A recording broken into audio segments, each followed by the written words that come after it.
E temos como título realmente Estou Perdido. Estas foram as palavras de Isaías. Porquê? Porquê é que ele diz Estou Perdido? Porque no versículo de introdução de Isaías capítulo 6, versículo 5, nos diz: Então disse eu, ai de mim, pois estou perdido, porque sou um homem de lábios impuros e habito no meio de um povo de impuros lábios. Os meus olhos viram o Rei, o Senhor dos Exércitos. É interessante que, para compreender estas palavras de Isaías, temos que compreender o tempo em que ele vivia, o motivo que o levou a dizer isto, né? E o que é que acontecia praticamente? Porque é que ele disse estas palavras?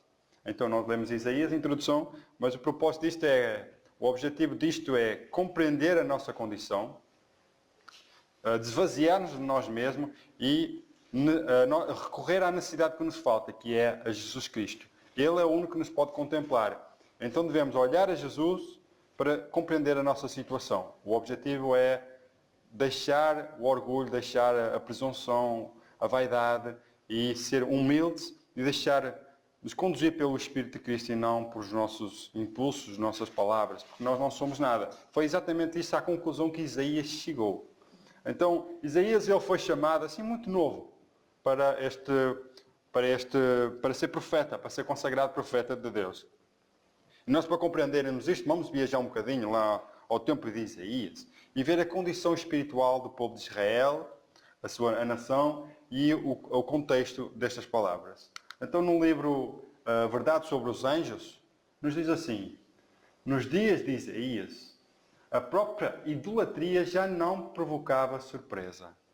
É interessante que a idolatria já era tamanha que já nem era surpresa, já era normal. Exatamente, nós hoje, no mundo em que estamos hoje, já é normal homem casar com homem, mulher com mulher, já é normal uma criança que é um rapaz querer ser rapariga. Então vemos aqui muitos contextos na nossa sociedade hoje que começa a ser normal, já não, como no tempo de Isaías, já não é surpresa nenhuma. Né? A idolatria devia ser em abominação a Deus, é da transgressão da lei dos 10 mandamentos, e vemos aqui realmente o que acontecia. Nós podemos acompanhar em Isaías, capítulo 2, um bocadinho mais atrás, então vermos realmente esta comparação no tempo, que nos diz assim, capítulo 2 e o versículo 8.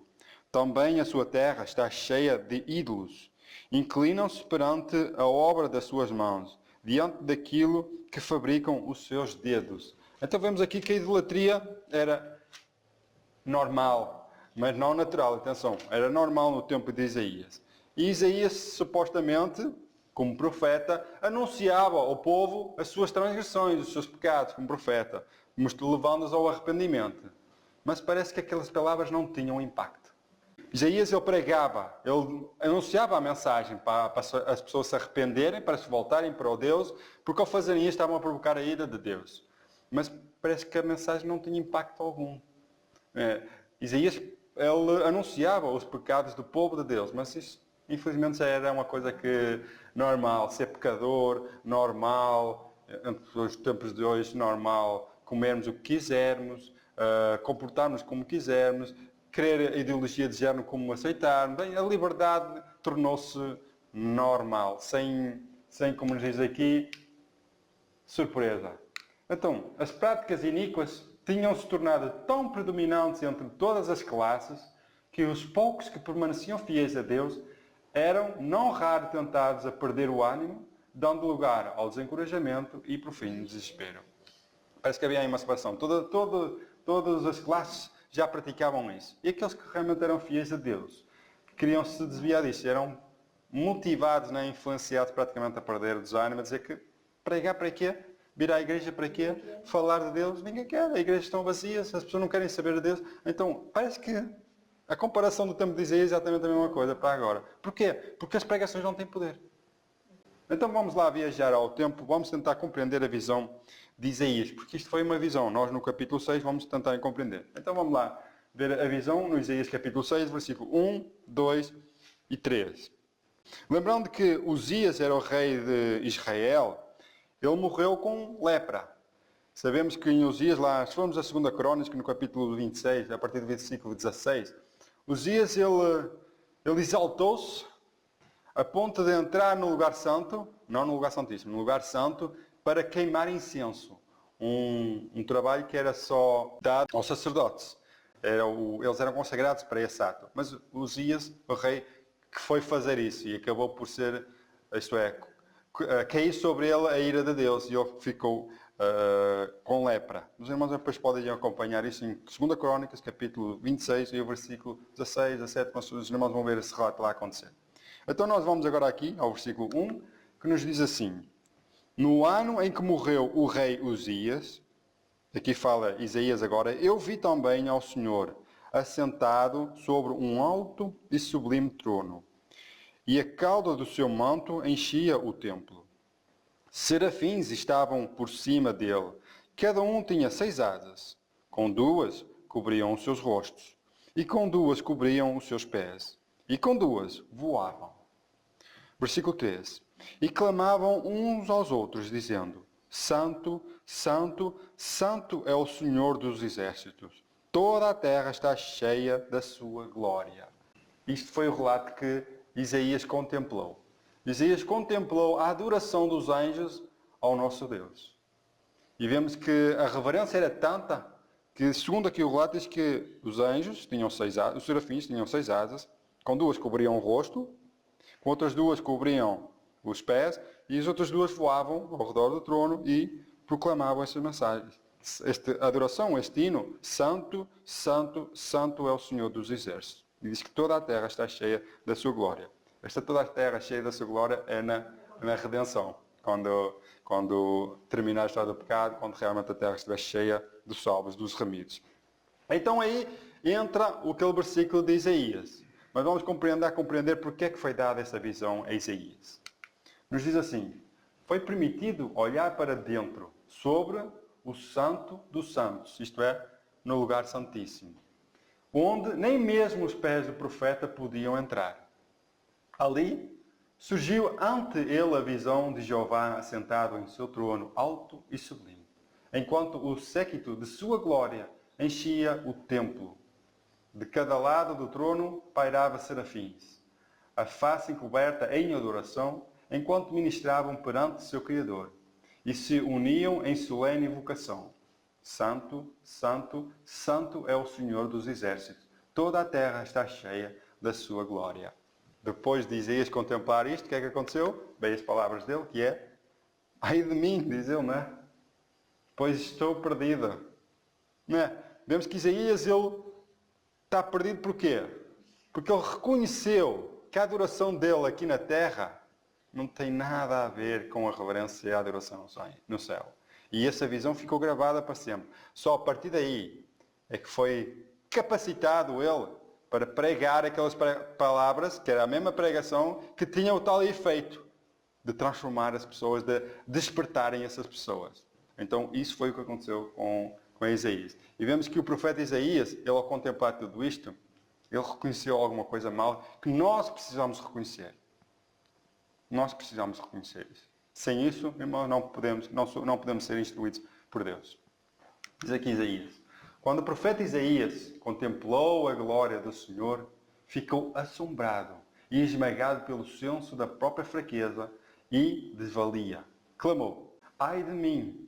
Isaías denunciara pecados de outros. Agora, porém, vê-se a si mesmo exposto à mesma condenação que pronunciava sobre eles. Satisfazia-se com cerimónias frias e sem vida em seu culto a Deus. Então ele vê-se agora no lugar das pessoas que eram condenadas pelas pregações dele. Ele agora via-se a si mesmo nessa mesma condição. Isso é o que nós precisamos termos essa certeza, ou ter essa convicção. Não soubera disto até que o Senhor lhe dera a visão. Quão pequenos lhe parecem agora a sua sabedoria e talentos, à medida que considera a santidade e a majestade do santuário. Sua visão de si mesmo pode ser repressa na linguagem do apóstolo Paulo. O que é que o apóstolo Paulo disse? Miserável homem que eu sou, quem me livrará do corpo desta morte? Então vemos aqui a visão de Isaías. Enquanto ele não contemplou a glória de Deus lá no santuário, o culto dele, a adoração a Deus, dizia ali que era fria. Por isso é que não tinha experiência nenhuma, por isso é que não havia alterações, as pessoas continuavam na sua vida e até a idolatria era uma coisa normal. Estão a entender? Foi preciso ele contemplar para fazer aquela comparação. O apóstolo Paulo também, quando contemplou a Cristo, né, vemos que ele caiu por terra. É exatamente Isaías que fez. Ele, praticamente quando viu a glória, ele sentiu-se miserável, homem que eu sou. Então vemos agora a solução. A solução nem parte de Isaías. A solução vem da parte de Deus. E é isso que nós precisamos. Reconhecer para que Deus atuar. Sem isso, isto é, ninguém vai ao médico se não reconhecer que está doente. Uma pessoa sã não procura um médico. Porquê? Porque sabe que não está doente. Mas uma pessoa doente sabe que está doente, não precisa de um médico para consultar, para examinar e ver o que é que ele tem para ajudar a curar da sua enfermidade. Então vemos agora aqui o versículo 6 de Isaías, que nos diz: porém, um dos serafins, não é? Voou para mim, trazendo na sua mão uma brasa viva que tirara do altar com uma tenaz. Então vemos agora os santos voar no trono de Deus e um dos serafins sai e vai ao altar do Senhor, pega lá com uma tenaz, pega numa brasa e agora voa até Isaías. E vemos ainda no versículo 7 o que é que aconteceu. O versículo 7 nos diz: e com a brasa tocou a minha boca e disse, importantes estas palavras, eis que isto tocou os teus lábios, e a tua iniquidade foi tirada, e expiado o teu pecado. Amém. Irmãos, o toque da brasa viva, né, em Isaías, transformou e o capacitou para ser um profeta de Deus. Para ser um profeta guiado pelo Espírito Santo. Isto é, as palavras que são tocadas na boca de Isaías não era mais a de Isaías, era do próprio Deus. Então, a partir daquele momento, as pregações de Isaías teriam poder. Porque era Deus que estava a usar o próprio Isaías. E não o próprio Isaías em si mesmo a anunciar todos os males que aconteciam. E vemos que a vida de Isaías, ela transformou, ela foi diferente. Vemos ainda aqui, a visão dada a Isaías representa a condição do povo de Deus nos últimos dias. Tenho o privilégio de ver pela fé a obra que está sendo levada aonde? No santuário celestial. À medida que olham pela fé no interior do lugar santíssimo e veem a obra de Cristo no santuário celestial, percebem que são um povo de impuros lábios. Um povo cujos lábios muitas vezes falaram vaidades e cujos talentos não foram santificados e empregados para a glória de Deus. Bem podem desesperar ao contestarem na sua fraqueza e indignidade com a pureza e encanto do glorioso caráter de Cristo. Se, porém, como Isaías, receberem a viva impressão que Deus deseja introduzir no coração, se humilharem diante de Deus, então há esperança para eles. O arco da promessa está acima do trono e a obra dada a Isaías será executada por quem? Por este povo que está com os olhos fixos lá no lugar santíssimo, olhar a Cristo. Então, este povo agora não precisam de ver a glória que o próprio Isaías viu. Eles precisam de olhar a Cristo. É um povo que reconhece a sua condição, assim como Isaías conheceu, e que sabem que da sua boca não sai nada de bom, então precisam da graça de Cristo nas suas vidas. Eles precisam ser despertados. E diz que este povo, ele será conduzido ou quando olham para Cristo. Se não olharem para Cristo no lugar santíssimo, nós sabemos que, irmãos, estamos hoje são 19 de outubro de 2019. Sabemos que daqui a 3 dias chegaremos, né, pela graça de Deus, a 22 de outubro. Os irmãos sabem o que aconteceu em 22 de outubro de 1844. A partir daí, esse povo começa a olhar para o lugar santíssimo. Vemos que é o início, segundo a profecia de Daniel, segundo a nossa crença da Igreja da Reforma. Então vemos que daqui a 3 dias haverá 175 anos em que Jesus entrou no lugar santíssimo. Noé teve 120 anos, né? Nós já vamos com 175 anos para nos arrepender. Porque Jesus está a fazer essa intercessão por nós. E se nós, como povo, olharmos lá ao lugar santíssimo, vamos ver que está a ser feita uma obra pelos nossos pecados confessados.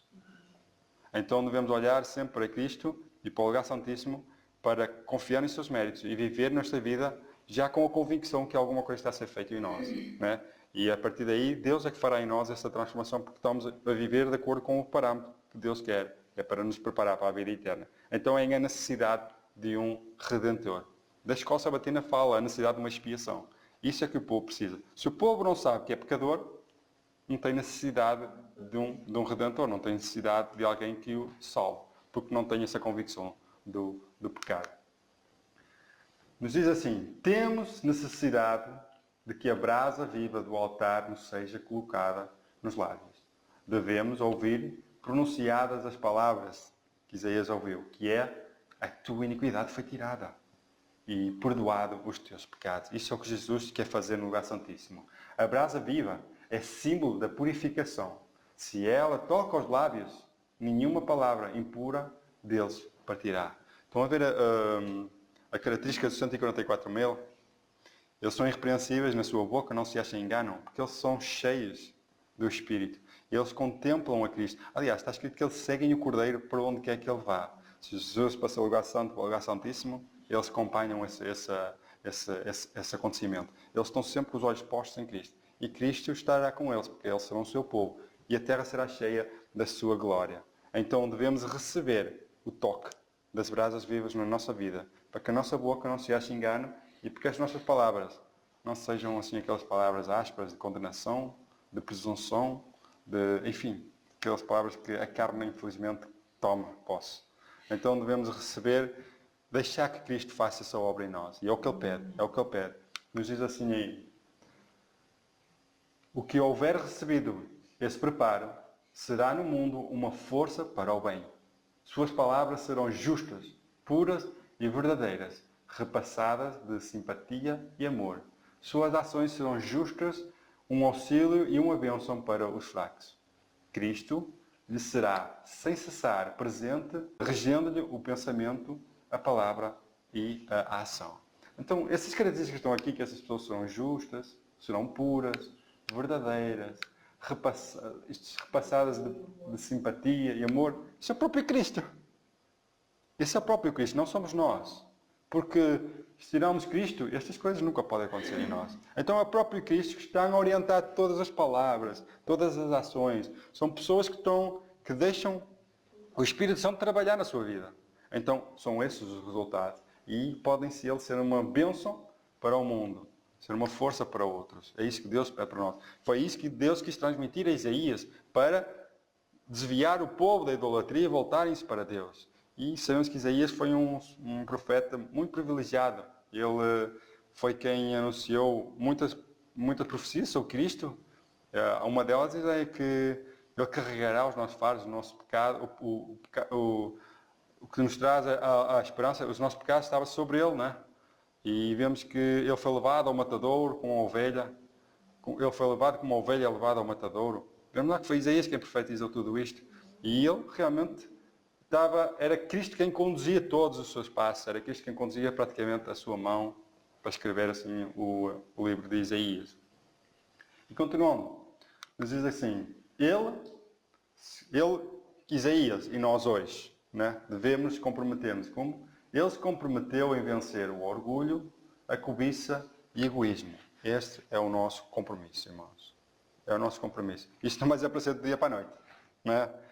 Isto vai ser com o tempo. É um trabalho de santificação. Então devemos comprometermos, assim como Daniel propôs no seu coração não se contaminar com os manjares do rei, assim um compromisso. Então, assim como Isaías, como nós, é comprometermos a vencer o orgulho, a cobiça e o egoísmo.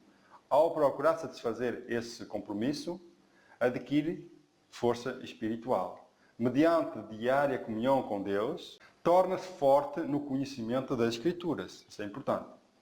Anda na companhia do Pai e do Filho. E à medida que obedecem continuamente à vontade divina, torna-se dia a dia mais habilitado para proferir palavras que conduzam almas errantes ao rebanho de Cristo. Então isto não é um trabalho do dia para a noite. É dia a dia, tempo após tempo. É um preparo que Deus fará nessa pessoa que se comprometeu em vencer o orgulho, a cobiça e o egoísmo. Isto é muito importante. Esforça-te, diz Deus, e eu te ajudarei. É justo. Então vemos que a presença da divindade, Pai e Filho, diz aqui, eles Eles ensinarão, eles dia após dia irão colocar esses princípios para conduzir para que essa pessoa seja um instrumento para levar almas perdidas a Cristo. E no tempo de Isaías, irmãos, havia muito desses males. Então era necessário um profeta, era necessário alguém com poder para representar, não é, os atributos de Cristo, para que possam ser atraídos e se arrependerem de todo o seu mal. Então vemos aqui essas palavras, estou perdido. Em vez destas palavras, a partir daquele momento, as palavras de Isaías não foram essas, foram a tua iniquidade foi tirada e expiado o teu pecado. Porquê? Porque porque Isaías olhou para um lugar e quando ele olhou para esse lugar, ele reconheceu. Irmãos, Isaías viu a glória, foi um privilegiado. O escrito de Ellen White diz que nunca mais aquela imagem saiu da sua mente. E nós precisamos de ter uma imagem gravada na nossa mente para compreender aquilo que nós somos e para compreender o que é feito em nosso favor, para que digam a tua iniquidade foi tirada e expiado os teus pecados. Então devemos olhar para onde? Para Jesus. Principalmente agora no lugar santíssimo. Eu até pus aqui 175, porque faz daqui a 3 dias 175 anos, para relembrar. Ele disse que à medida que olham pela fé no interior do lugar santíssimo, então temos aquelas palavras do profeta Isaías. Não é? Então essa sensação que veio sobre Isaías é natural acontecer quando olhamos para Cristo. É natural, eu não digo que é normal, é natural. Porque contemplamos a glória do Senhor, os meus olhos viram o Senhor, né? Viram o Rei dos Reis, o Senhor dos Exércitos, e ele caiu por terra. Vimos que realmente a humildade desses servos.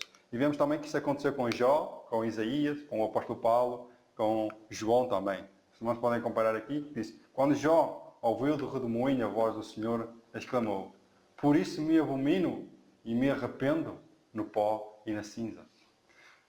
Foi quando Isaías viu a glória do Senhor e ouviu os querubins aclamar Santo, Santo, Santo é o Senhor dos Exércitos, que exclamou, ai de mim que vou perecendo.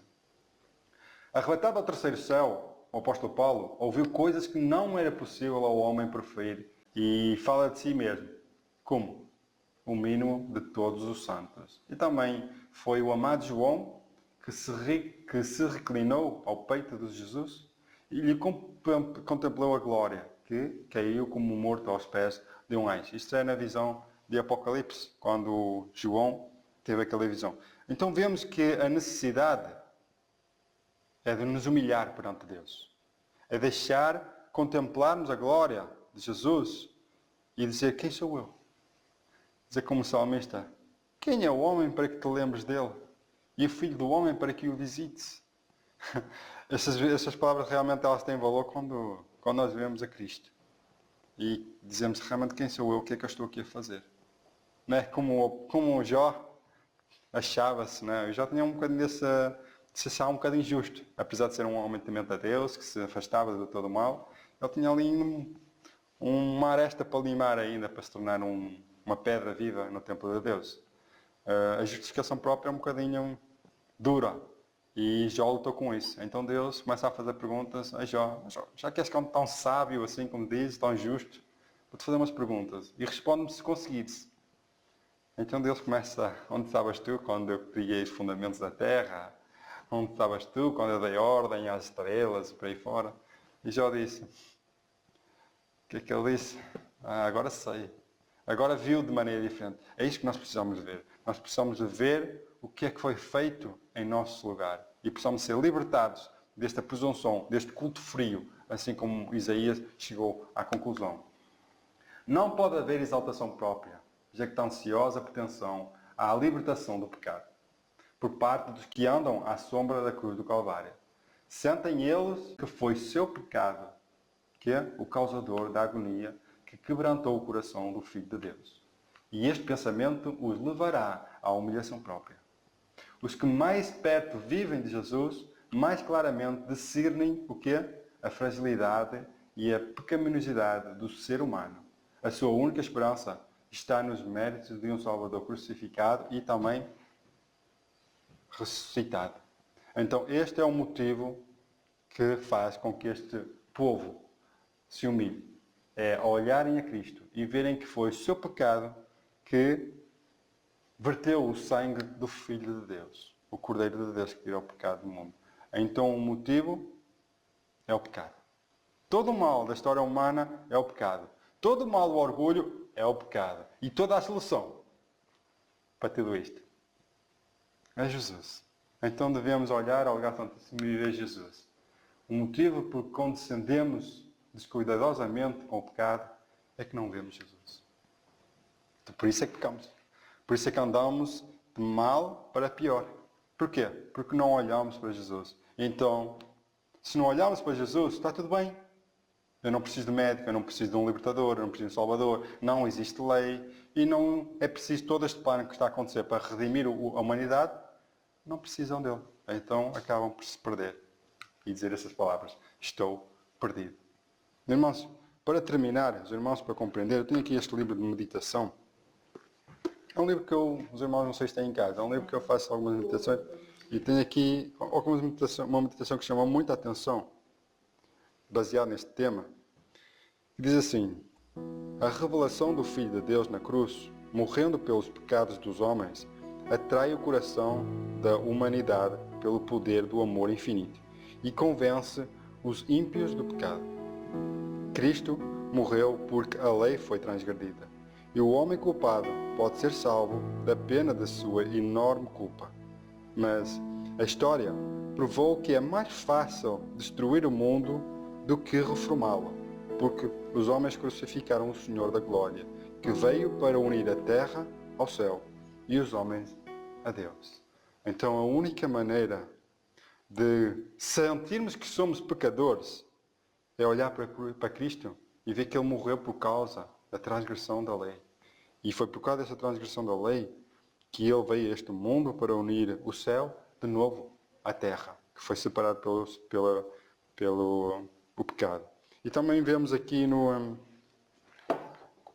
para compreender o que o pecado tem feito e sentirmos a culpa do pecado, tem neste livro que nós estamos a estudar, da Escola Sabatina, fala na expiação, na necessidade da expiação. Aquelas palavras de Adão, quando compreendeu o que é que o pecado, uma pequena desobediência que parecia insignificante, trouxe. Diz assim: ao matar a inocente vítima, Adão tremeu só em pensar que seu pecado deveria verter o sangue do imaculado Cordeiro de Deus.